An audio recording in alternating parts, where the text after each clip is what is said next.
Bienvenue dans Hackers, le podcast de ceux qui veulent changer de vie grâce au code, au freelancing et à l'entrepreneuriat.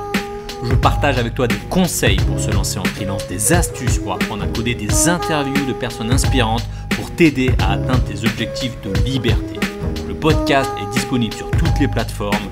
Pense à t'abonner pour ne rien rater.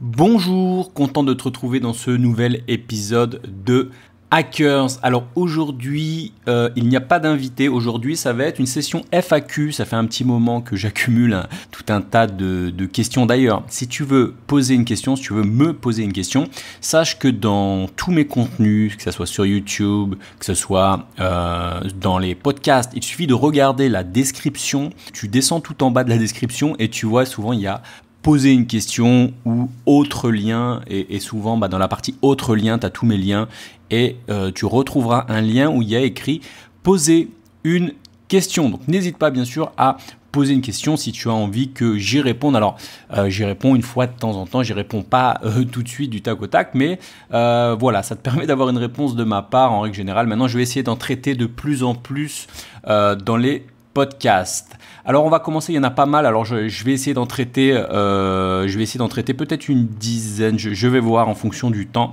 Alors ça commence avec une première question de Wassil qui me dit comment faire du full remote.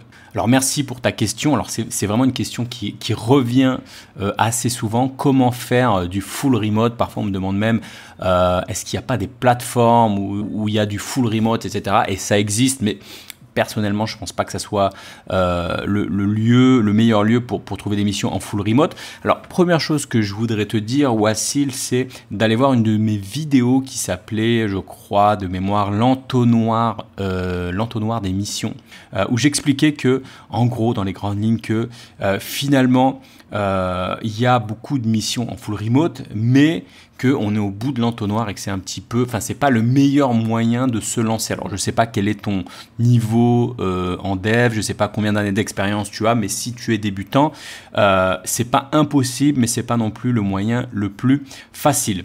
Après, je dirais que cette vidéo, elle date de l'avant Covid. Et ce qu'il faut savoir, c'est qu'entre-temps, le Covid est arrivé et ça a un peu tout changé. J'aime bien cette expression de Charlot que peut-être tu as dû retrouver sur un de mes lives, qui disait, on avait eu une question un peu similaire et qui nous disait, c'est simple, avant, les gens voulaient faire du remote, bon, les boîtes acceptaient plus ou moins, et maintenant, ça a changé. En fait, maintenant, on a quasiment mis un pistolet sous la tempe des patrons, des employeurs, pour qu'ils se reconvertissent massivement, de manière un peu obligatoire, au travail en remote. Donc, du coup, ils ont dû s'adapter, etc. Donc maintenant, je pense qu'à l'époque, c'était un peu vu comme quelque chose d'assez exotique, d'assez rare. Quand tu voyais quelqu'un en remote, c'était waouh, quelle chance. Maintenant, c'est devenu de plus en plus autorisé. Répandu, je veux dire. Alors, ma question aussi, je veux dire, c'est par rapport à ta question, déjà, je différencierais deux choses. Déjà, est-ce que c'est en CDI ou en freelance? Je pense que c'est deux choses différentes. Je pense qu'en freelance, c'est plus facile, même si en CDI, il n'y a pas de souci. On peut, bien sûr, moi j'ai un pote qui vit à Bali ici, qui travaille dans une start-up assez connue. D'ailleurs, elle est passée sur M6.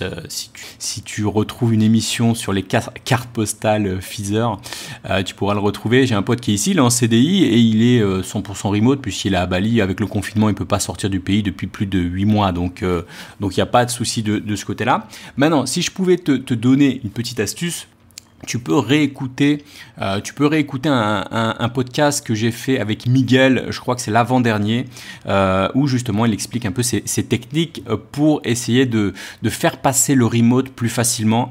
Notamment, il dit qu'il a deux lieux, un lieu sur Paris, un lieu dans sa région, et du coup ça permet de faire passer la pilule plus facilement.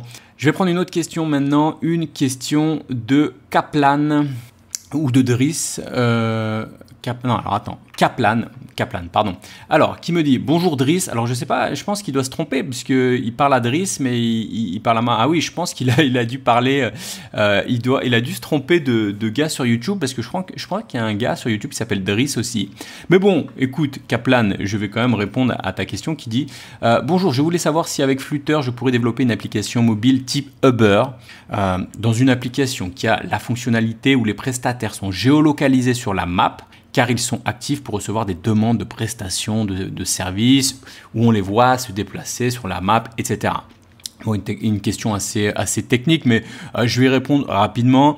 Moi, je suis pas expert Flutter déjà à la base, donc c'est pour ça que tu as dû te tromper de gars sur YouTube, mais je vais répondre quand même à la question parce que c'est intéressant, ça va pouvoir aider aussi, je pense, d'autres personnes qui se posent aussi ce type de questions. Alors, je disais, je suis pas expert, mais à mon avis, bien sûr, tu peux. Je veux dire, Flutter, c'est Google derrière.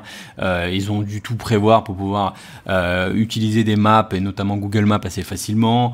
Ils ont dû, voilà, je pense qu'il n'y a aucun problème pour ça. Maintenant, je pense qu'il faut que tu distingues vraiment le front-end et le back-end. Je pense que là, la difficulté sur ton application, ça sera plus côté back que front. Je veux dire, maintenant, mettre des points sur une map, sur une application mobile avec Flutter, je pense que ça doit être assez léger, je pense, assez simple. Bon, il faut quand même avoir un niveau et maîtriser Flutter, mais je pense que c'est quelque chose qui doit être assez accessible. Donc, je pense que la difficulté devrait plutôt être sur le back-end. Je ne sais pas si Flutter propose des moyens d'utiliser un back-end, mais à mon avis, peut-être qu'il propose des solutions ou tout simplement tu développes ta propre solution en back-end, et du coup pour le back-end il y a énormément de techno, je sais pas, il y a des choses en Firebase, il y a des choses je sais pas en Node.js, enfin peu importe, il y a beaucoup de choses qui te permettent de faire ça. Après, pour ajouter une petite chose une petite subtilité, une petite techno que sur laquelle tu devrais t'intéresser. Je pense que lorsque tu vois des données un peu comme ça en temps réel sur de déplacement de véhicules sur des maps, etc. Regarde du côté de WebSocket. D'ailleurs, je crois que j'avais fait un petit tuto vidéo il y a un moment sur socket.io en Node.js. Mais bon, regarde du côté de la norme WebSocket, tu dois pouvoir trouver des choses assez intéressantes. Une autre question de Quentin qui me dit « Salut, j'ai commencé depuis quelques jours à te suivre sur YouTube. » Eh bien, merci. Je souhaiterais travailler dans la cybercriminalité. Intéressant, cybercriminalité. J'ai commencé les basiques sur Axisite. Je ne connaissais pas Axisite. Mais je souhaiterais que tu me guides sur quelle formation choisir ou comment débuter dans ce domaine, quel type d'outils utiliser, langage. Je te remercie pour la réponse. Alors, première chose que je voudrais dire, cybercriminalité. Alors, est-ce que tu veux chasser les criminels ou est-ce que tu veux devenir un criminel, un cybercriminel? Alors moi, première chose que je pourrais te dire, bien évidemment, je ne peux pas t'encourager à devenir un cybercriminel. Tu l'auras bien compris déjà, c'est illégal. C'est illégal d'être un cybercriminel et c'est illégal d'encourager les gens à se lancer dans cette voie-là. En plus, tu encours quand même maintenant de lourdes peines. On rigole pas quand même avec toutes ces choses-là. Souvent, on croit que c'est pour s'amuser, mais les lois sont assez répressives là-dedans. Donc, bien évidemment, je ne peux pas t'encourager sur cette voie. Après, je sais pas, peut-être que tu veux peut-être te reconvertir dans la police pour chasser les cybercriminels. Alors, ou même dans une logique d'apprentissage, à la limite, je peux éventuellement comprendre. Alors, quel langage? Moi, je dirais pour les cybercriminels, c'est pas vraiment des devs, même si bien sûr les experts savent développer. Moi, je dirais que c'est plutôt une suite de compétences. Je veux dire, les gars, ils s'y connaissent sûrement, je sais pas, en réseau, comment s'infiltrer dans un firewall, etc. Donc, ils ont des connaissances, ils ont beaucoup de connaissances, en fait. C'est pas juste des devs. Je pense que c'est pas des devs. Après, je différencierais deux types de hackers, on va dire. Ceux qui, dans un premier temps, font juste que utiliser des outils pour atteindre un résultat. Je pense notamment, il y a plein de gens qui installent, qui téléchargent, je veux dire, qui achètent, même ça se vend assez cher, par exemple des ransomware, des choses comme ça, et puis finalement c'est juste des utilisateurs de logiciels, et je pense que là c'est le niveau le plus basique, mais bon, ça te permet d'avoir des résultats, assez rapides. Encore une fois, je n'encourage pas du tout à utiliser ce type de pratique, mais voilà, je différencierais ça, et puis il y a ceux, et là, pour le coup, c'est là où il y a vraiment, j'ai envie de dire, du génie. Il y a ceux qui trouvent les failles, notamment les failles zero day. Ceux qui trouvent les failles zero day, c'est ceux qui peuvent revendre des failles. Ils peuvent revendre ce type de failles plusieurs milliers de dollars.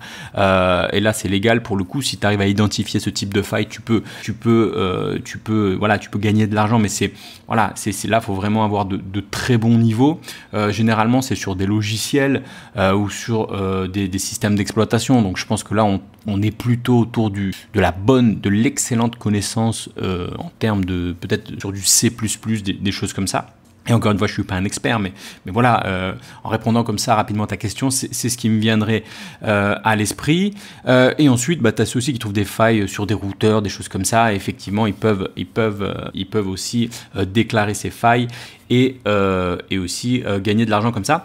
Alors aussi, ce qu'il faut savoir, c'est qu'évidemment, il y a je sais que c'est quelque chose qui se fait, c'est que tu as des personnes qui ont commencé dans du mauvais côté de la barrière, on va dire, du côté black hat, et qui ensuite, avec leurs compétences, ont été recrutés pour travailler, je sais pas, par exemple, je crois qu'il y a beaucoup de gars qui sont chez, comment on appelle ça, Avast, etc., chez les antivirus. Voilà, mais bon, bien évidemment, je ne t'encourage pas à partir dans cette voie, sauf si c'est dans une logique d'apprentissage. Une autre question maintenant de Da Silva, qui me dit quel est le langage et le framework le plus utilisé dans le web actuellement? Alors moi, j'ai un parti pris, tu sais, souvent je te parle de React, mais parce que moi je suis un dev React et je vends des formations sur React, donc forcément j'ai un parti pris autour de React, mais il faut pas m'écouter, mais si tu veux des infos, on va dire un peu plus officielles, des chiffres tout simplement, tu peux regarder le rapport donc, de Stack Overflow. D'ailleurs, j'avais fait une vidéo là-dessus, tu peux la retrouver, rapport Stack Overflow 2020 ou quelque chose comme ça, et tu verras que effectivement React sort beaucoup. Tu as aussi le PIPL et le TIOBE, j'en parle souvent aussi quand je fais des vidéos ou des podcasts et que j'ai besoin de statistiques ou de chiffres à l'appui. Et je pense que voilà, ces deux indicateurs qui sont intéressants. Regarde le PIPL et TIOBE. Alors les deux approches sont un peu différentes puisqu'il y en a un qui est basé sur les statistiques de recherche Google et l'autre qui est basé sur une autre manière de calculer tout ça. Je pense que faudrait que je retrouve, que je ne veux pas te dire des conneries là-dessus, mais clairement, hein, quand tu regardes, on est clairement... alors, il y a jQuery qui est souvent en premier parce que jQuery, c'est un peu historique. Je ne sais pas ce que ça fout là, mais maintenant, bien sûr, je t'encouragerai pas à apprendre jQuery. Si tu veux apprendre un framework ou un web récent et moderne, bien sûr, moi, je ne peux que te recommander React et bien sûr avec le langage JavaScript. Après, voilà, tu as aussi, si tu fais du Python, tu peux aller sur du Django. Si tu es plutôt à l'aise avec du PHP, tu peux aller sur du Laravel et des choses comme ça. Mais clairement, React, bien sûr, ça reste extrêmement demandé, convoité, apprécié et utilisé, c'est tout le temps dans le top des statistiques. Alors je sais que je vais me faire des ennemis, je sais que tous les devs Angular, ils n'aiment pas entendre ça, puisqu'Angular à l'époque était en tête, mais ils se sont fait clairement éclater, j'ai envie de te dire, par React. Et donc du coup, bien sûr que je te recommanderais de partir là-dessus. Une autre question d'Audrey maintenant. Alors, salut Mike, je veux suivre une formation de développeuse, mais je ne sais pas dans quelle filière il faut aller si c'est le front, le back-end, mobile ou bien full stack. Désolé, j'ai eu un peu de mal à lire, mais ta question est bien écrite, c'est moi qui ai du mal. Alors, première chose, si tu me parles de développeuse, pas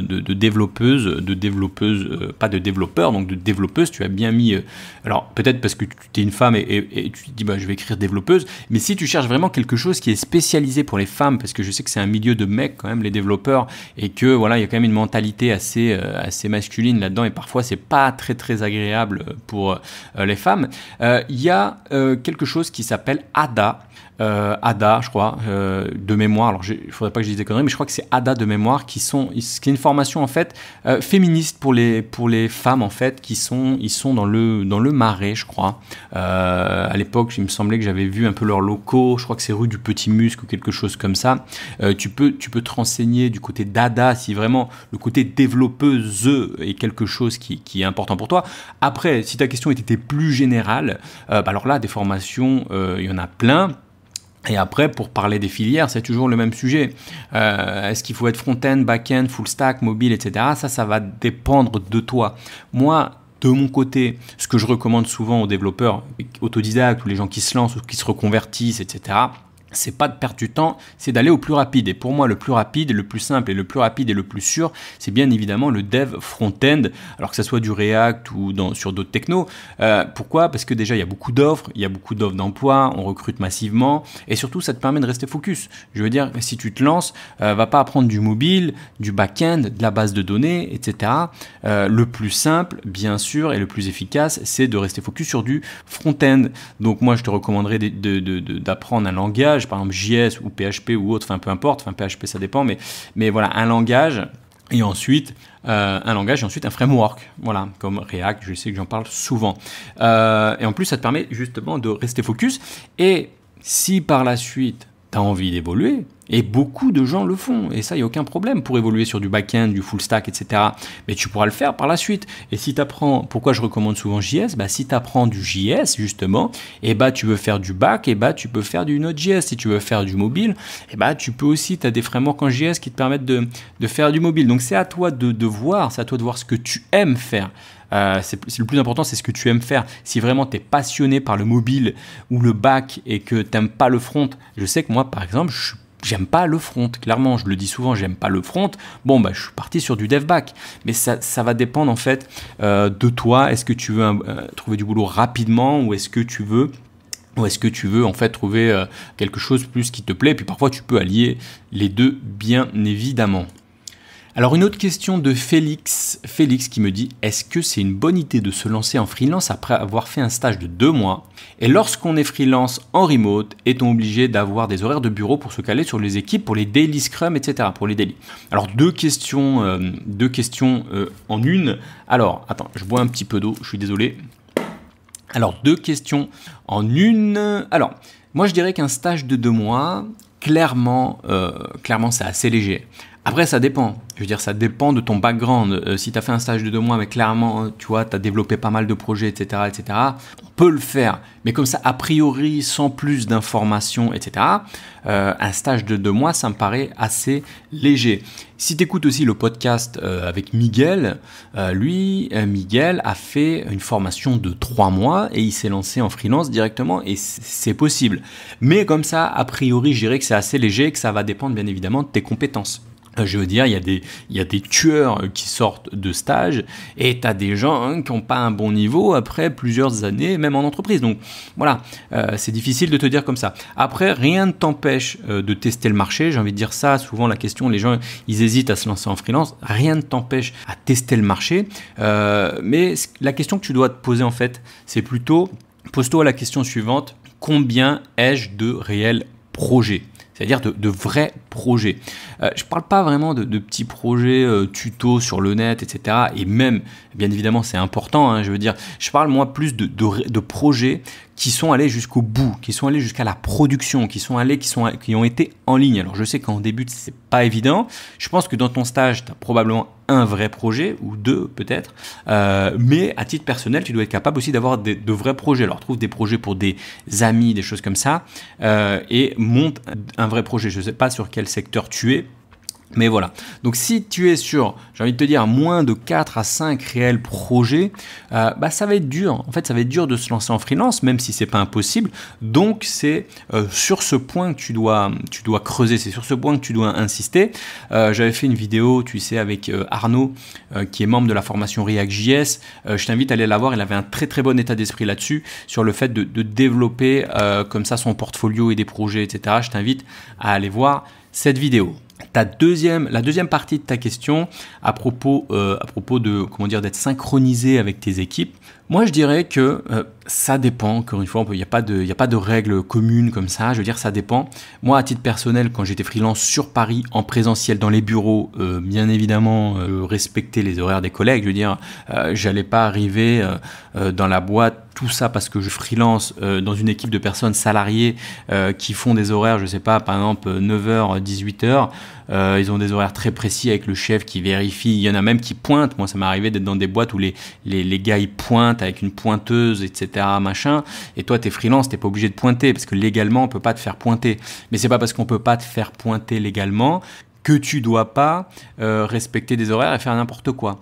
Même si légalement, on peut pas t'obliger. On peut pas t'obliger légalement, mais bien évidemment, la règle un peu comme ça, implicite, fait que tu dois te synchroniser avec ton équipe. C'est la moindre des choses. Et même concernant le remote, on peut pas légalement, on peut pas t'interdire d'être en remote, on peut pas t'interdire d'être en présentiel. Enfin ça dépend. Mais voilà, donc légalement, on peut pas t'interdire, mais ça veut pas dire que tu peux pas arriver en allant voir ton client, en lui disant bon bah écoutez, légalement vous pouvez pas m'interdire d'être en remote, donc je vais travailler toujours de chez moi à partir d'aujourd'hui. Et en plus, je vais pas être synchro pour répondre à ta question. Donc non, ça se passe pas comme ça. Bien évidemment, c'est en accord avec ton équipe, c'est en accord avec ton client. Ça dépend des cas. Il y a des règles un peu particulières. Moi, je sais que par exemple, à Bali, je fais quelques missions freelance. Alors moi, je fais plus autant de missions freelance qu'à l'époque. Je fais quelques missions pointues de consulting de temps à autre. Et je suis à Bali, forcément, il y a des horaires décalés. Et voilà, je suis pas obligé d'être synchro juste pour éventuellement quelques délits ou des réunions, mais ça reste vraiment, voilà, c'est pas tout le temps. Après, je connais aussi des personnes, des freelances qui sont sur Bali ou dans d'autres pays, qui sont forcés d'être synchronisés. Donc voilà, ça va dépendre, c'est du cas par cas, ça va dépendre comment tu t'entends avec ton client et la souplesse, on va dire, de ton client. Alors une autre question maintenant de Myriam. Alors je vais m'arrêter bientôt parce que le podcast risque d'être assez long, mais voilà, je vais prendre encore une ou deux questions. Alors Myriam qui me dit comment faire pour bien comprendre le JavaScript, de maîtriser les bases pour avancer dans les notions facilement.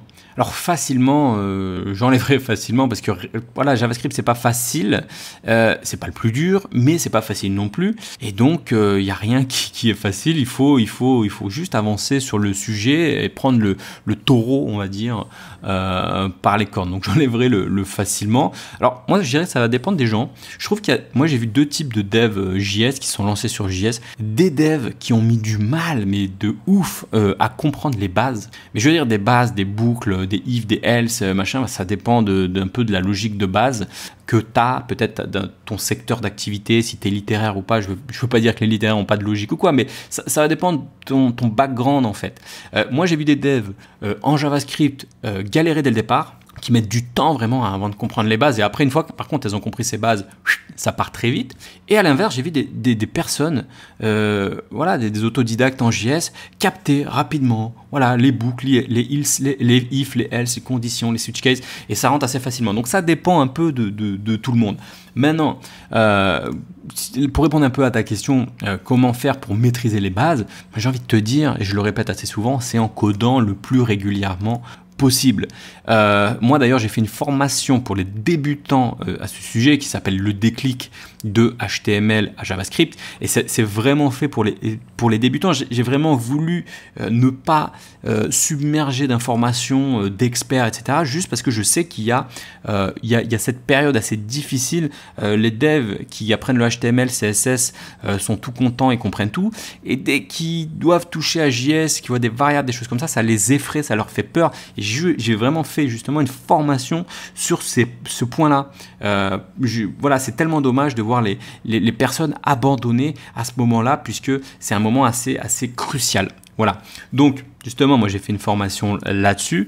Et dans cette formation, bien évidemment, je recommande. Alors, bien évidemment, il y a des exercices concrets à la fin où on revoit un peu tout ce qu'on a vu et on essaie de monter un petit site e-commerce, etc.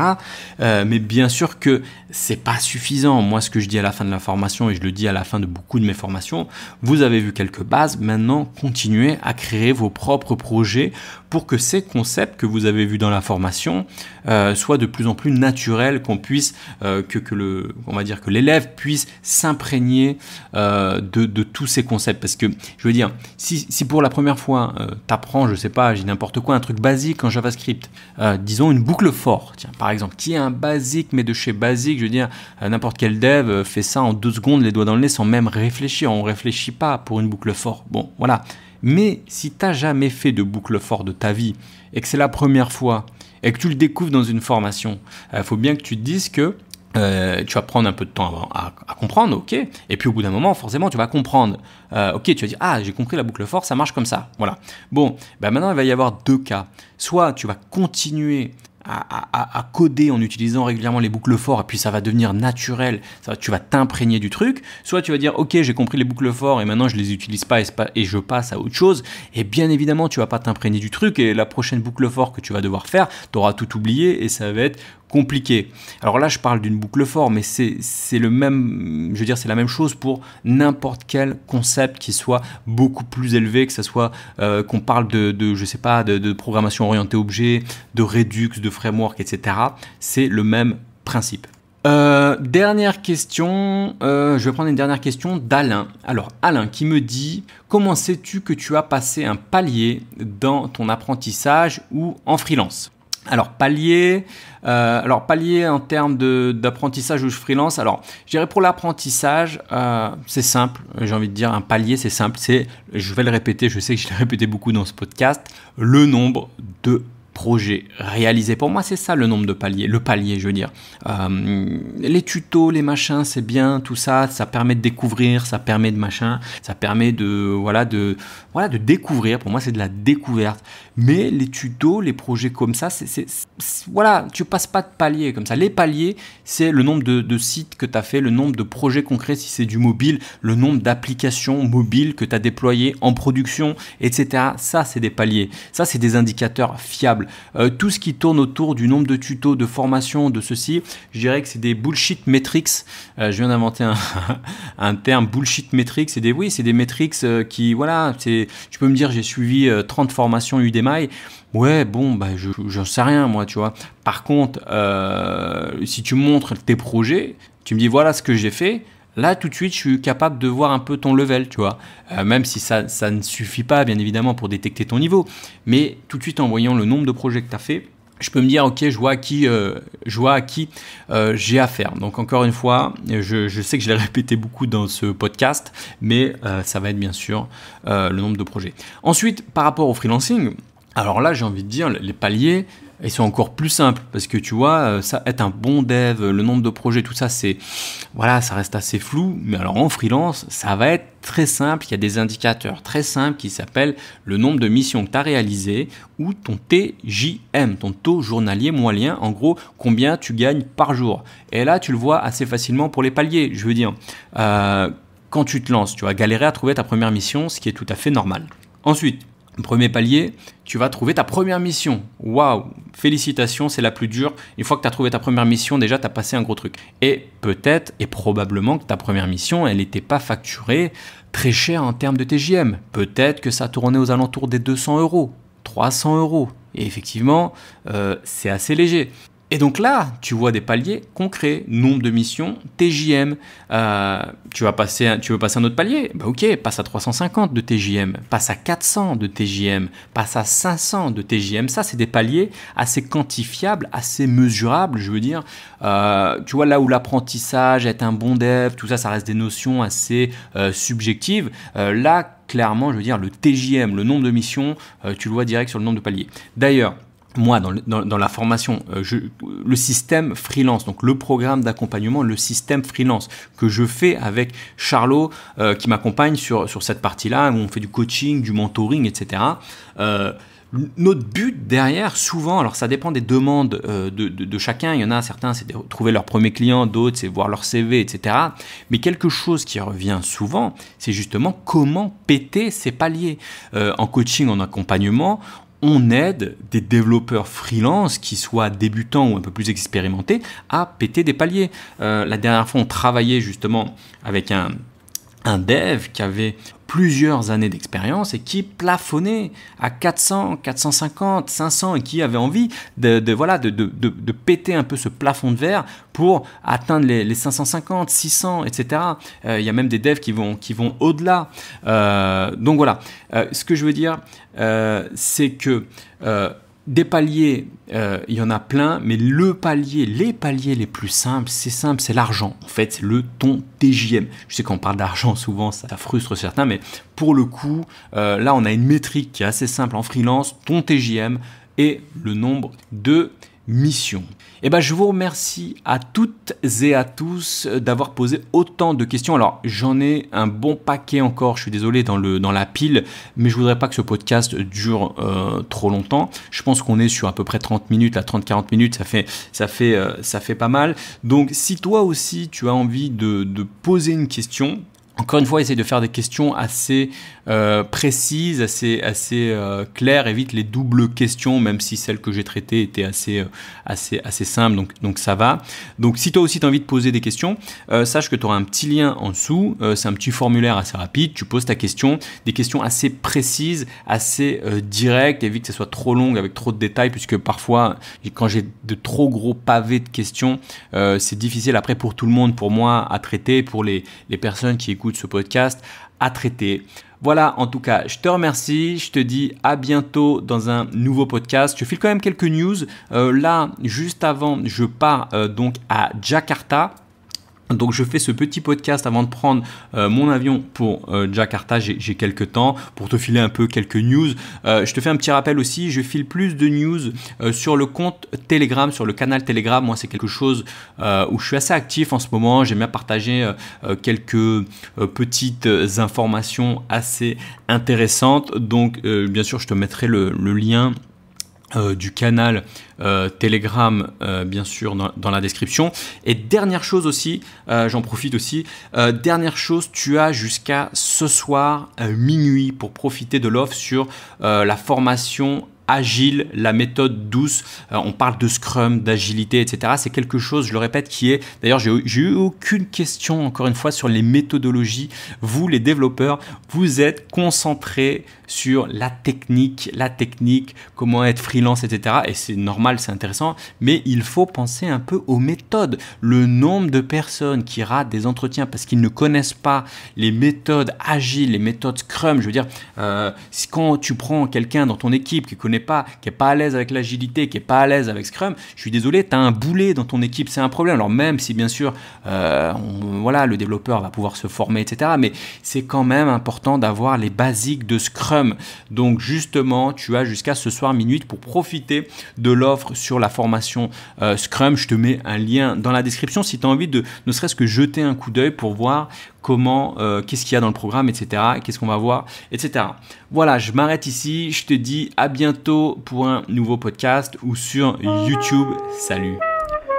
Si tu as aimé cet épisode, pense à le partager et à mettre un avis sur Apple Podcast. Cela te prendra 1 minute, tu n'auras à le faire qu'une seule fois et cela m'aidera à le faire connaître. Si tu veux continuer l'aventure Hackers avec moi, bien sûr, abonne-toi.